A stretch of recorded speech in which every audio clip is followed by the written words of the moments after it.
Bismillahirrahmanirrahim. Assalamu alaikum dear student. Welcome to online class. Today our topic is cleaning of water.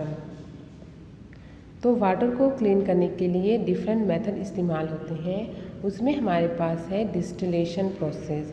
तो distillation process हमारे पास separation technique है, यानी ये separate करता है वोलेटाइल सब्सटेंसेस को फ्रॉम नॉन वोलेटाइल सब्सटेंसेस। अब वोलेटाइल सब्सटेंसेस हमारे पास वो सब्सटेंसेस होते हैं जो इजीली एवोपरेट हो जाते हैं, यानी वो इजीली लिक्विड फॉर्म से गैस फॉर्म में कन्वर्ट हो जाते हैं। तो ऐसे सब्सटेंसेस को नॉन वोलेटाइल सब्सटेंसेस जो वो एवोपरेट नहीं होते उससे अलग करता है। इस प्रोसेस में हमारे पास जो मेथड होते हैं, इसमें दो प्रोसेस इन्वॉल्व होते हैं, बॉइलिंग और कंडेंसेशन। तो हमारे पास सबसे पहले क्या करते हैं, जो इम्प्योर वाटर होता है उसको किसी फ्लास्क में ले लेते हैं, यानी ये हमारे पास राउंड बॉटम फ्लास्क है। अब इसमें हमने इम्प्योर वाटर लिया है और इसको हीट किया है। हीट करने के बाद जब ये बॉयल होने लगेगा तो हमारे पास जो लिक्विड होगा वो क्या हो जाएगा, कन्वर्ट होगा वेपर फॉर्म में। और इस वेपर्स को यहाँ पे हमारे पास क्या होते हैं, कलेक्ट करते हैं। तो जब इसको कलेक्ट करते हैं और ये कूलिंग हमारे पास क्या होते हैं, कंडेंसर एक होता है, वहाँ से जब गुज़रता है तो जब टेम्परेचर ड्रॉप हो जाता है तो वेपर क्या होते हैं, लिक्विड फॉर्म में दोबारा कन्वर्ट हो जाते हैं। तो इस प्रोसेस में हमारे पास जो वेपर यहाँ से गुज़रते हैं वो कंडेंस हो जाते हैं, लिक्विड फॉर्म में कन्वर्ट हो जाते हैं। और एंड में हमारे पास जो कंडेंस वाटर होता है उसको हम क्या करते हैं, एक दूसरा फ्लास्क एंड में रखा होता है वहाँ पे कलेक्ट करते हैं। तो हमारे पास जो यहाँ पे वाटर होता है वो डिस्टिल वाटर होता है, प्योर वाटर होता है, और जितनी भी इम्प्योरिटीज़ होती हैं वो इस फ्लास्क में रह जाती हैं। और जो वाटर हमारे पास प्योर होता है वो वेपर फॉर्म में कन्वर्ट होने के बाद आफ्टर कंडेंसेशन हमारे पास क्या हो जाता है, प्योर फॉर्म में यहाँ पे हम इसको कलेक्ट कर लेते हैं।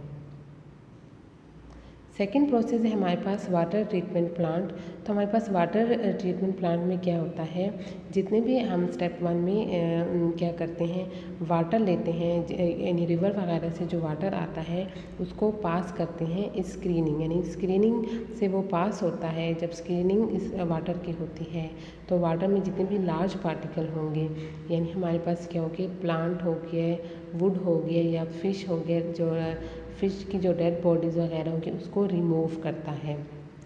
स्टेप 2 में क्या होते हैं, जितने भी हमारे पास सस्पेंडेड पार्टिकल होते हैं उसको रिमूव करते हैं। यानी हमारे पास वाटर में सस्पेंडेड पार्टिकल होते हैं तो केमिकल ऐड करते हैं, जैसे पोटाश आलम और लाइम वाटर ऐड करते हैं। तो इसको ऐड करने से हमारे पास क्या होते हैं, जितने भी सस्पेंडेड पार्टिकल होंगे वो एक दूसरे के साथ चिपक जाएंगे, यानी स्टिक टुगेदर हो जाएंगे और एक लार्ज हमारे पास पार्टिकल बनाएंगे जिसको बोलते हैं फ्लग। तो हमारे पास क्या होते हैं, एक लार्ज पार्टिकल बन जाता है इस प्रोसेस में। और नेक्स्ट प्रोसेस हमारे पास क्या है, सेडिमेंटेशन। तो सेडिमेंटेशन प्रोसेस में हमारे पास जो लार्ज पार्टिकल फ्लग बना होता है वो क्या हो जाता है, वो टैंक जो होता है उसके बॉटम में यहाँ पे रह जाएगा और पानी जो होगा वो ऊपर हो जाएगा। तो लार्ज पार्टिकल हमारे पास जो फ्लग होगा वो बॉटम पे सेटल हो जाएगा। स्टेप 4 में हम क्या करते हैं, इस वाटर को फ़िल्टर करते हैं। तो फ़िल्टर करने से हमारे पास जो वाटर होगा वो जो क्लीन वाटर होगा टॉप पर, वो हमारे पास होता है थ्रू फ़िल्टर। और जो हमारे पास लार्ज पार्टिकल होंगे वो क्या हो जाएंगे, वो रिमूव हो जाएंगे, नहीं वो फ़िल्टर पेपर पे ही रह जाएंगे। तो इस तरह लार्ज जो पार्टिकल होगा फ्लग वो हम वाटर से रिमूव हो गया है। स्टेप 5 में डिसइंफेक्शन करते हैं, यानी हमारे पास एक क्लोरीन एलिमेंट डालते हैं। तो क्लोरीन एलिमेंट डालने से हमारे पास क्या होता है, जितने भी वाटर में बैक्टीरिया होंगे, वायरस होंगे, तो वो हमारे पास क्या हो जाते हैं, किल हो जाते हैं, मर जाते हैं और हमारे पास क्लीन वाटर स्टोर हो जाता है, जो कि बाद में हम क्या करते हैं, हमारे ऑफिसेज, होम वगैरह में सप्लाई होता है। Uses of water. तो ये वाटर को हम यूज़ करते हैं फॉर डोमेस्टिक पर्पस, लाइक हमारे जितने भी कुकिंग प्रोसेस होते हैं, क्लीनिंग, ड्रिंकिंग और बाथिंग के लिए हमें क्या होता है, वाटर की ज़रूरत होती है।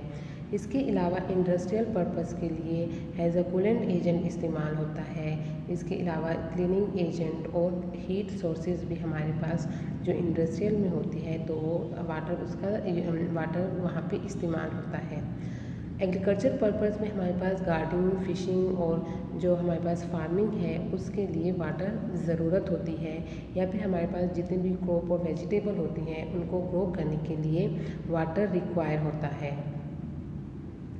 स्विमिंग, राफ्टिंग, बोटिंग पर्पज़ के लिए हमें क्या होता है, ये भी वाटर के बगैर नहीं होती, तो इन को भी ये प्रोसेस करने के लिए भी हमारे पास क्या होते हैं, वाटर रिक्वायर होता है। तो रिक्रिएशनल पर्पज़ के लिए भी हमें क्या होता है, वाटर रिक्वायर होता है।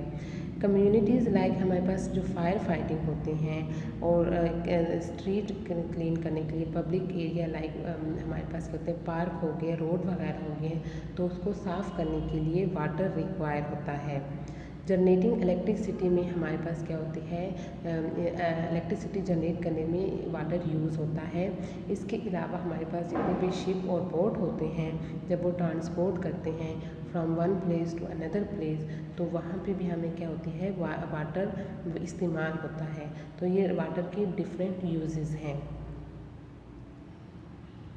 अब हमारे पास कुछ टिप्स हैं जिसको फॉलो करने से हम वाटर को कंज़र्व कर सकते हैं।